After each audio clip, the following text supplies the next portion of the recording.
Bismillahirrahmanirrahim. Assalamualaikum warahmatullahi wabarakatuh. Perkenalkan, nama saya Aldo Prayoga dengan NIM 22150500174. Baiklah, di video kali ini saya ingin mencoba menjelaskan dan menguraikan serta menunaikan amanah tugas yang telah diberikan oleh Bapak dosen kami, yaitu yang kami hormati Bapak dosen Dr. Zulheldi MAG selaku pengampu mata kuliah Tafsir Tarbawi.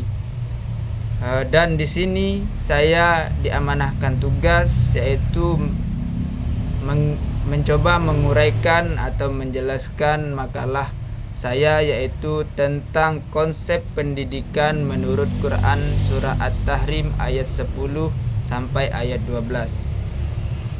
Sebelum memasuki pembahasan tentang Quran surah At-Tahrim ayat 10 sampai 12, saya mulai video penjelasan saya kali ini yaitu dengan pendahuluan. Langsung saja. Pendidikan dalam Islam memiliki peran penting dalam membentuk karakter dan moral seseorang.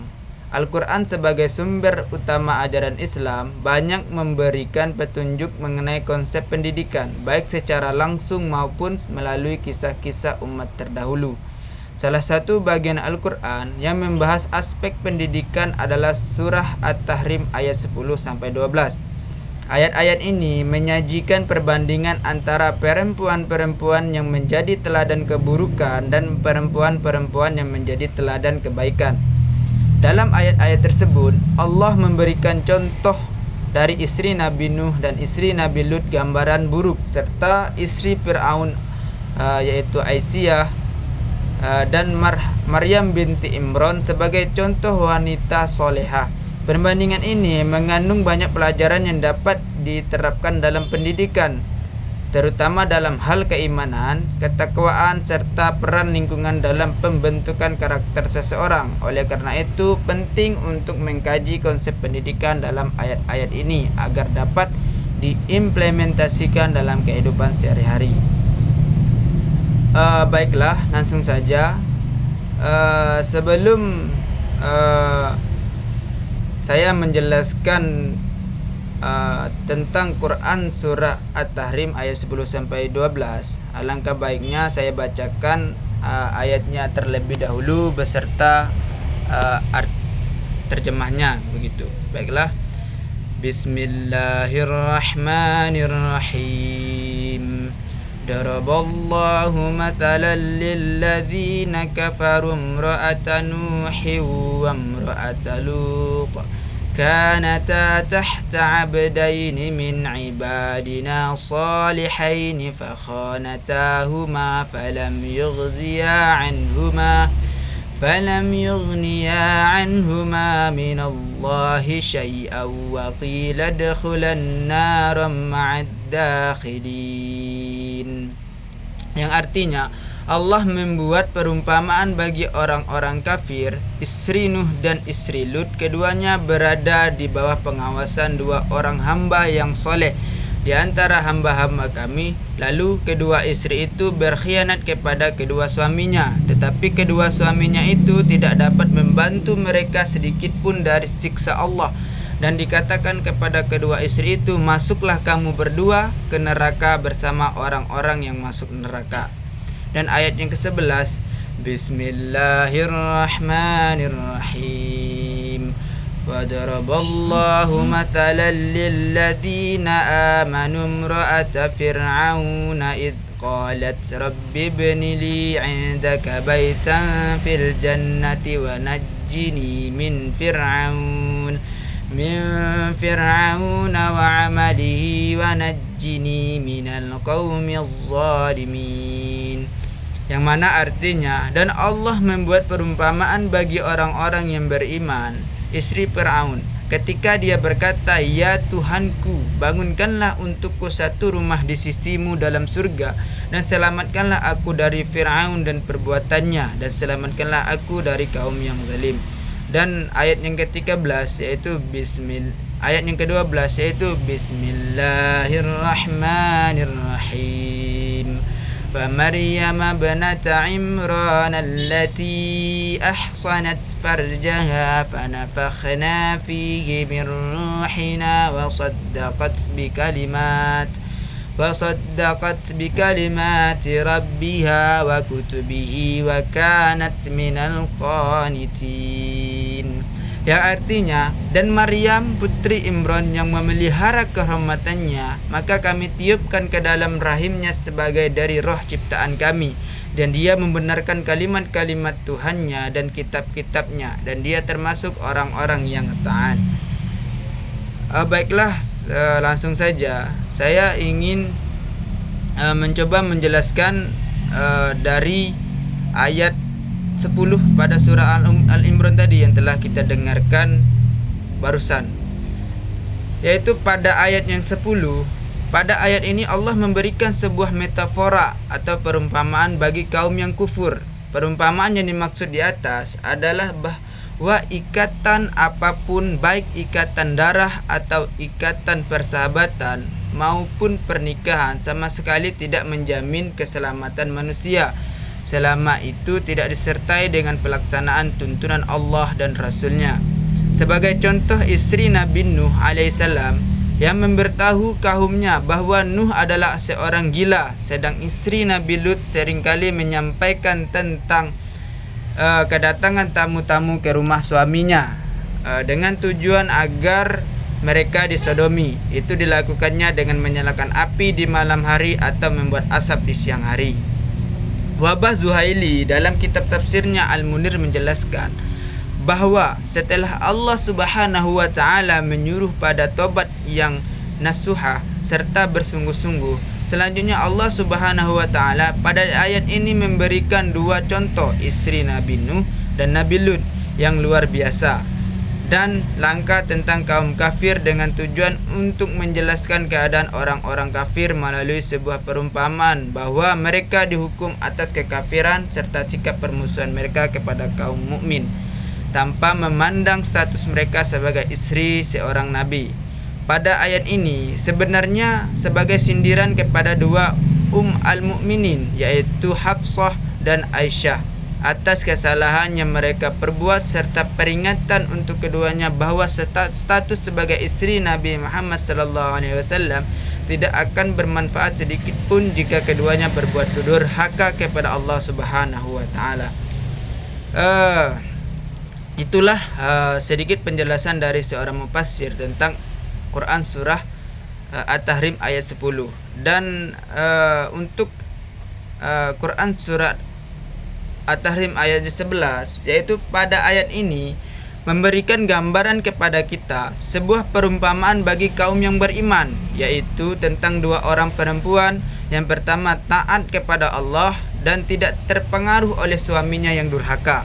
Sedangkan yang kedua adalah seorang yang dipilih sebagai ibu dari seorang nabi karena ketaatannya.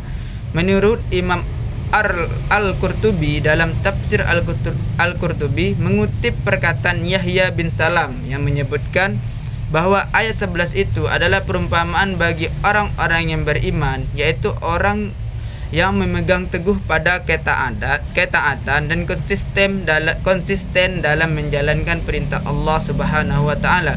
Mereka adalah Asiyah istri Fir'aun dan Maryam putri Imran. Menurut Abu Aliyah, maksud perumpamaan yang terdapat di atas sebagaimana di dalam ayat 11 ini, bahwa ketika Fir'aun mengetahui keimanan istrinya, kemudian dia mengikat Asiyah dan membelenggu tangan dan kakinya. Sesaat setelah kejadian itu, Asiyah tersenyum ketika ia melihat rumahnya di surga. Asiyah tidak gentar sedikit pun atas siksaan suaminya, dan sikap seperti ini menggambarkan perumpamaan seorang yang beriman. Selain itu, Al-Hasan menambahkan bahwa rumah itu terbuat dari mutiara. Dan ingatlah, dan itu adalah tafsiran ayat yang ke-11 dari Quran Surah At-Tahrim ayat 11 itu sendiri. Dan melanjutkan ayat selanjutnya yang telah kita bacakan di atas tadi tentang Quran Surah At-Tahrim ayat 10 sampai ayat 12, dan ini keterangan tentang Quran surat At-Tahrim ayat 12. Baiklah, langsung saja, yaitu ayat terakhir dari surah At-Tahrim ini. Allah Subhanahu wa taala memberikan perumpamaan berdasarkan kisah Asiyah binti Murzahim dan Maryam binti Imran bagi para perempuan untuk mempertahankan keimanannya dan kehormatannya agar senantiasa dalam ketaatan kepada Allah Subhanahu wa taala. Allah menjelaskan perumpamaan kedua yang menjadi contoh serta pemisalan bagi orang-orang yang beriman, dialah Maryam binti Imran. Allah memberikannya kombinasi antara kemuliaan dunia dan akhirat. Maryam masuk ke dalam golongan orang-orang yang senantiasa beribadah dan tunduk kepada Allah Subhanahu wa taala. Meskipun ia berada di antara kaum yang durhaka, namun ia tetap memelihara kemaluannya dari kaum laki-laki. Beliau menjadi perempuan teladan karena kesabarannya menghadapi tuduhan bangsa Yahudi yang menuduhnya melakukan perbuatan keji. Namun Maryam tetap percaya dan mengimani Allah Subhanahu wa taala, kitab-kitabnya dan rasul-rasulnya. Mungkin itu keterangan dari beberapa mufassir tentang ayat Quran surah At-Tahrim ayat 10 sampai 12. Baiklah, memasuki penjelasan yang selanjutnya, yaitu konsep pendidikan dalam surah At-Tahrim ayat 10 sampai 12 itu sendiri. Seperti judul saya, yaitu judul makalah saya yaitu tentang konsep pendidikan dalam surah At-Tahrim ayat 10 sampai 12 itu sendiri. Baiklah, langsung saja. Saya sedikit menguraikan tentang konsep pendidikan dalam surah At-Tahrim ayat 10 sampai 12 itu sendiri. Dalam surah At-Tahrim ayat 10 sampai 12, Allah Subhanahu wa taala memberi pelajaran kepada manusia dengan 3 contoh perempuan atau dengan 3 perumpamaan dalam berbagai situasi. Yaitu ayat yang ke-10 menceritakan istri Nabi Nuh dan istri Nabi Lut yang kafir. Meskipun mereka adalah istri dari seorang nabi yang soleh, ayat ini menunjukkan bahwa lingkungan keluarga yang baik tidak otomatis menjadikan seseorang beriman jika ia sendiri tidak berusaha memahami dan mengamalkan ajaran agama. Sebaliknya, pada ayat 11 Quran surah At-Tahrim, Allah memberikan contoh istri Fir'aun, Asiyah, yang tetap teguh dalam keimanannya meskipun hidup dalam lingkungan yang penuh kekufuran dan kezaliman. Kemudian ayat yang ke-12 menyebutkan Maryam binti Imran sebagai sosok yang menjaga kesuciannya dan mendapatkan wahyu serta keistimewaan dari Allah Subhanahu wa taala. Maryam menjadi teladan dalam hal keimanan, ketaatan dan kesabaran dalam menghadapi ujian. Dalam konteks pendidikan, ketiga kisah ini memberikan beberapa pelajaran penting. Di antaranya pendidikan karakter seperti membentuk akhlak yang baik, menjaga kesucian diri dan menghindari perbuatan buruk. Pendidikan spiritual yaitu membentuk kesadaran akan kehadiran Allah Subhanahu wa taala serta meningkatkan rasa takwa. Dengan kemudian konsep pendidikan dalam Quran surat At-Tahrim ayat 10 sampai 12 menekankan pentingnya pendidikan karakter, spiritual dan berbasis nilai serta prinsip-prinsip ta'lim, tazkiyah dan tarbiyah. Baiklah, sebelum saya menutup video kali ini, yaitu tentang konsep pendidikan dalam Quran surah At-Tahrim ayat 10 sampai 12, dari kesimpulan keterangan-keterangan yang telah saya berikan tadi, yaitu tentang tafsiran dari beberapa ulama tafsir tentang Quran surah At-Tahrim ayat 10 sampai 12, dan sampai ke pembahasan tentang konsep pendidikan yang dapat kita ambil dalam Quran surah At-Tahrim ayat 10 sampai 12 itu sendiri. Kesimpulan yang dapat saya sedikit lebih kurangnya saya jelaskan, yaitu ketiga kisah dalam ayat ini memberikan pelajaran berharga bagi kita, yaitu mengenai pentingnya pendidikan karakter, spiritual dan berbasis nilai. Ayat-ayat ini juga mengajarkan kita untuk menjaga kesucian diri, meningkatkan keimanan dan membentuk akhlak yang baik.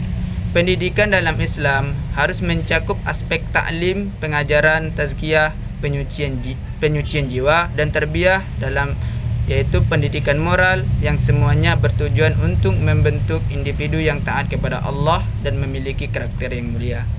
Ya mungkin itu yang dapat saya lebih kurangnya saya jelaskan dan saya uraikan, yaitu tentang konsep pendidikan dalam Quran surah At-Tahrim ayat 10 sampai 12. Mungkin lebih kurangnya saya mohon maaf. Saya akhiri dengan usikum manafsih bitaqullah. Wassalamualaikum warahmatullahi wabarakatuh.